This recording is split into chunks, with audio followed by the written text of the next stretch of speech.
رجب يسميه العلماء شهر الغراس لرمضان.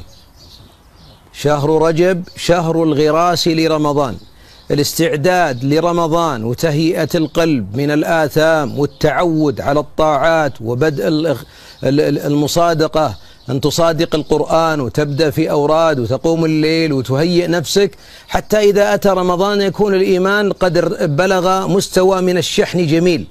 لذلك هذا هو البداية. ثانيا رجب شهر حرام. الله أمرنا في هذا الشهر بعبادة جليلة، ما هي؟ نحج؟ ما في حج. ناخذ عمرة؟ بعضهم ياخذ عمرة، ما ثبت ذلك عنه صلى الله عليه وسلم أنها سنة، أنها في رجب سنة.